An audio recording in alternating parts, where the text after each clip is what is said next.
মাত্র 8টি প্রশ্ন। হ্যাঁ, মাত্র 8টি প্রশ্ন ভালো করে পড়তে হবে।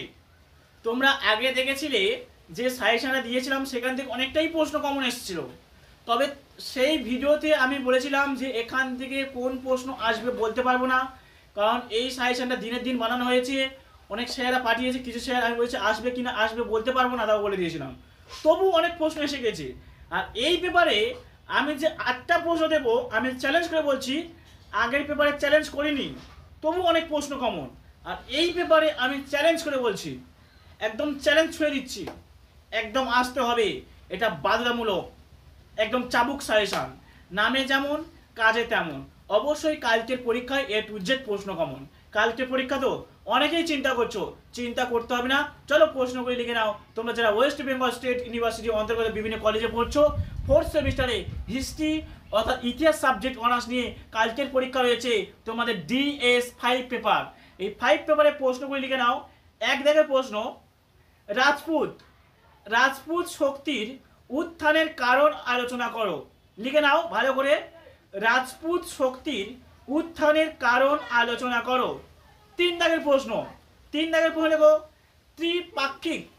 ত্রিপাক্ষিক সংগ্রামের কারণ ও ফলাফল আলোচনা করো। ত্রিপাক্ষিক সংগ্রামের কারণ ও ফলাফল আলোচনা করো। প্রশ্নগুলি শুনলেই মনে হবে ইম্পর্টেন্ট, এই প্রশ্নগুলি খুবই গুরুত্বপূর্ণ, মন দিয়ে শুনে লিখে নাও। প্রশ্নগুলি শুনলেই গুরুত্বপূর্ণ, এবছর আসবে এগুলো, বাধ্যতামূলক। পরবর্তী প্রশ্ন লিখে নাও, চোলদের সামুদ্রিক কার্যকলাপ সম্পর্কে আলোচনা করো। চোলদের সামুদ্রিক কার্যকলাপ সম্পর্কে আলোচনা করো। পরবর্তী প্রশ্ন, বঙ্গোপসাগরের উপর চোলদের বঙ্গোপসাগরের উপরে চোলদের নৌ-সামুদ্রিক কার্যকলাপ একটি সংক্ষেপে আলোচনা করো। পরবর্তী প্রশ্ন, একাদশ শতকে গজনী ভারত আক্রমণের প্রকৃতি আলোচনা করো। গজনীর ভারত আক্রমণের কারণ আলোচনা করো। পরবর্তী প্রশ্ন, দক্ষিণ ভারতের বাণিজ্যিক গিল্ড ব্যবস্থার উপর সংক্ষেপে আলোচনা করো। দক্ষিণ ভারতের বাণিজ্যিক গিল্ড ব্যবস্থার উপর সংক্ষেপে আলোচনা করো। এই প্রশ্নগুলি ভালোভাবে পড়তে হবে। আর দেখো, এবার দেব আদিম মধ্যযুগ থেকে। এই আদিম মধ্যযুগ থেকে অবশ্যই 2টো প্রশ্ন কমন আসবে। আদিম মধ্যযুগ থেকে কি কি প্রশ্ন হতে পারে একটু লিখে নাও। তাহলে এটা একটা স্টেপে দেখো, আদিম মধ্যযুগের কৃষি ব্যবস্থার বিবর্তন আলোচনা করো। আদিম মধ্যযুগের কৃষি ব্যবস্থার বিবর্তন আলোচনা করো। অথবা থাকতে পারে আদিম মধ্যযুগের নগর কেন্দ্রগুলির বিকাশ ব্যাখ্যা করো। অথবা থাকতে পারে আদিম মধ্যযুগের আঞ্চলিক ভাষা ও সাহিত্যিক বিকাশ সম্পর্কে সংক্ষেপে আলোচনা করো। অথবা থাকতে পারে আদিম মধ্যযুগের অন্তর্বর্তী সময়ে ভারতের সামন্ততন্ত্রের প্রধান বৈশিষ্ট্য ব্যাখ্যা করো। অথবা থাকতে পারে আদিম মধ্যযুগের দ্রুত নগরায়ন বলতে কি বোঝো। অথবা থাকতে পারে আদিম মধ্যযুগের স্থাপত্য ও ভাস্কর্যের সম্পর্কে টিকা লেখো। আদিম মধ্যযুগের স্থাপত্য ও ভাস্কর্যের মধ্যে টিকা লেখো বা সম্পর্কে আলোচনা করো। এই প্রশ্নগুলি থাকতে পারে, ভালো করে পড়তে হবে। অবশ্যই আগামীকাল A to Z প্রশ্ন কমন। আমি শ্রবণ স্যার, একজন লেখক হিসেবে এই প্রশ্নগুলি বলছি, অবশ্যই কালকে প্রশ্ন কমন। চ্যালেঞ্জ হয়ে দিচ্ছি, একদম 1% নয়, 100% চ্যালেঞ্জ হয়ে দিচ্ছি, কালকের প্রশ্ন আসতে হবে। আমার সাজেশন জীবনে আনকমন হয় না, আনকমন হবে না, এটা চ্যালেঞ্জ করে বলি। আর আমি যখন চ্যালেঞ্জ করে কথা বলি, একদম 100% আসতে হয়, তোমরা জানো। সেটা বলছি, শ্রবণ স্যারের সঙ্গে থাকতে হবে, চ্যানেলকে সাবস্ক্রাইব করে প্রত্যেকটা সেমিস্টার নাম্বার 1 সাজেশন পাওয়ার জন্য।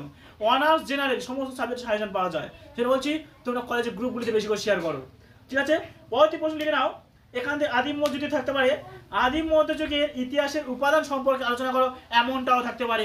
অথবা থাকতে পারে আদিম মধ্যযুগে দ্রুত নগরায়নের ঘটনাগুলি কেন ছিল বা কেমন ছিল, এমনও থাকতে পারে। এই 8টা প্রশ্ন স্ট্রাকচারটা 10 নম্বরের জন্য ভালো করে পড়ো। 10 নম্বরের জন্য এই 8টা প্রশ্ন ভালো করে পড়ো। 5 নম্বরের প্রশ্ন দিচ্ছি, অবশ্যই প্রথম থেকে শেষ পর্যন্ত শুনবে। 5 নম্বর প্রশ্ন এই ভিডিওতে দিয়ে দেবো, যেহেতু কালকে পরীক্ষা রিস্ক নেবো না, অবশ্যই সমস্ত প্রশ্ন পড়ো। 5 নম্বরের প্রশ্ন 8টা পড়ে দেবো, পড়লেই সমস্ত প্রশ্ন কমন। তো 10 নম্বরের জন্য যদি তোমরা অতিরিক্ত চাপ করতে চাও অবশ্যই করবে, রিস্ক নেবে না। তোমরা অনার্স নিয়ে পড়ছো, সাপ্লি হয়ে গেলে আবার পরীক্ষা দিতে হবে, কেমন রিস্ক নেবো? অতিরিক্ত 10 নম্বরের জন্য যে অতিরিক্ত কয়টা লিখে নাও। ভক্তি আন্দোলন গড়ে ওঠার প্রেক্ষাপট আলোচনা করো। পরবর্তী অতিরিক্ত প্রশ্ন 2 দাগে অতিরিক্ত লেখো। তুমি কি মনে করো ভারতের সামন্ততন্ত্রের উত্থানের আদি মধ্যযুগে হয়েছিল? পরবর্তী পাল শক্তি সম্প্রসারণে দেবপালের কৃতিত্ব আলোচনা করো।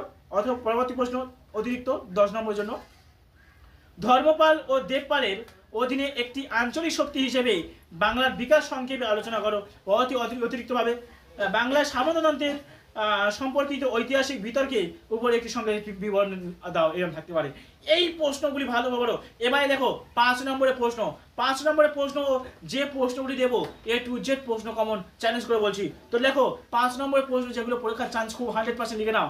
5 নম্বরের প্রশ্ন লেখো, ত্রিশক্তি সংগ্রাম টিকা। কি বললাম? ত্রিশক্তি সংগ্রাম টিকা, কালকের পরীক্ষার পড়ার চান্স 100% লিখে নাও। ত্রিশক্তি সংগ্রাম টিকা লেখো, ভালো করে লেখো।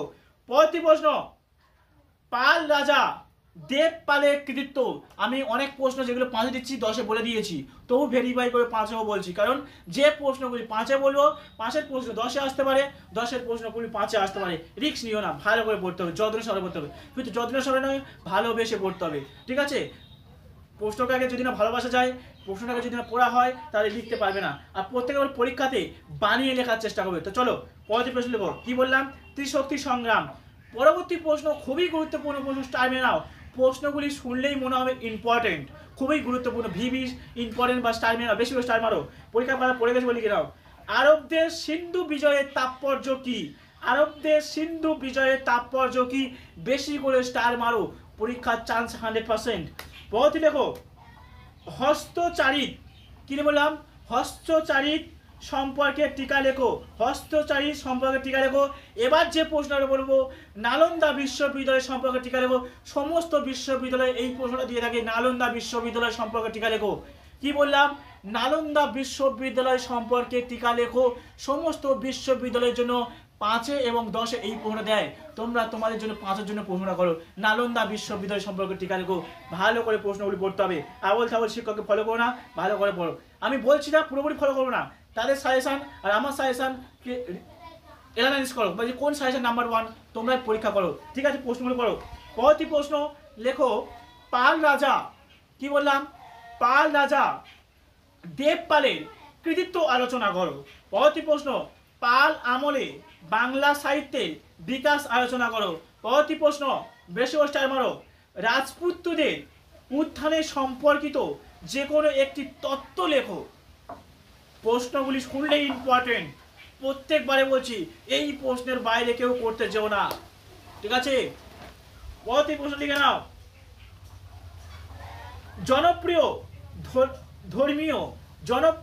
ধর্মীয় সংস্কৃতির অঙ্গ হিসেবে ভক্তিবাদের উত্থান সম্পর্কে আলোচনা করো। বেশি করে স্টার মারো। তারপরে মোহাম্মদ ঘুরি ভারত আক্রমণকালে উত্তর ভারতে রাজনীতির পরিস্থিতি সংক্ষেপে আলোচনা করো। পরবর্তী প্রশ্ন, আদিম মধ্যযুগে গিল্ড। এই প্রশ্নটা আমিও 10-এ দিয়ে দিয়েছি, আগেও বলছি, যে প্রশ্নগুলি 10-এ দিয়েছি 10-এর প্রশ্ন 5-এ আসতে পারে, 5-এর গুলি 10-এ আসতে পারে, ভালো করে পড়তে হবে। পরবর্তী প্রশ্ন কি বললাম? গিল্ড। গিল্ড কি ধরনের ভূমিকা পালন করে গিল্ড?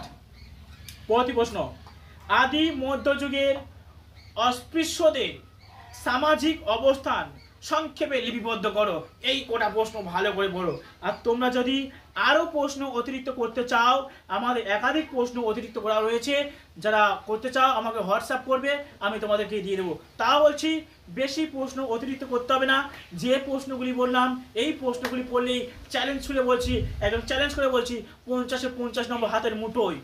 পরীক্ষা দিয়ে আমাকে কমেন্ট করবে, যেমনটা তোমরা 4 নম্বর পেপারে পরীক্ষা দিয়ে আমাকে কমেন্ট করেছিলেন যে স্যার আপনি বলেছিলেন যে প্রশ্ন খুবই কম আসবে, তবু আপনাদের সাজেশন অনেকটাই প্রশ্ন কমন। আর আজকে বলছি অনেকটাই নয়, পুরোপুরি সম্পূর্ণ প্রশ্ন কমন আসতে হবে, এটা চ্যালেঞ্জ ছুড়ে বলছি। আর দেখো 1 নম্বরের প্রশ্ন এবং 2 নম্বরের প্রশ্ন কি করতে হয়, আমি যে বড় প্রশ্নগুলি দিলাম এগুলো যদি একবার রিডিং পাওয়া যায় তাহলে শর্ট প্রশ্নগুলি কমন পাবে, কিন্তু শর্ট প্রশ্ন সাজেশন হয় না।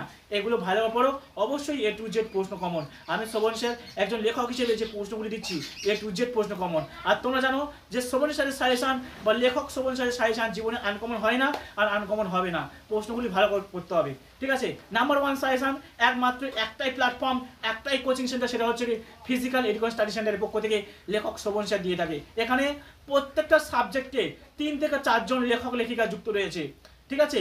অবশ্যই সঙ্গে থেকো, সাথে থেকো, যুক্ত থেকো, চ্যানেলটাকে সাবস্ক্রাইব করে বেশি বেশি পরিমাণে তোমাদের কলেজের গ্রুপে বেশি বেশি শেয়ার করবে, তোমাদের কলেজের বন্ধুদের মধ্যে শেয়ার করো, এবং তোমরা কলেজে পরীক্ষা দিয়ে এসে বেরিয়ে এসে তোমার ফ্রেন্ডদেরকে বা বন্ধুদেরকে আলোচনা করবে যে এই চ্যানেলটা অবশ্যই ফলো করো, দেখবে এখান থেকে উপকৃত পাবে, অবশ্যই 100% উপকৃত পাবে। সেটা বলছি, এই পর্যন্ত শেষ করছি। কালকে পরীক্ষা, বেশি বড় করবো না, এই পর্যন্ত শেষ করছি। সবাইকে বলবো লাইক করো, কমেন্ট করো, বন্ধুদের মধ্যে বেশি বেশি পরিমাণে শেয়ার করো, আর অবশ্যই চ্যানেলটাকে সাবস্ক্রাইব করে রাখো।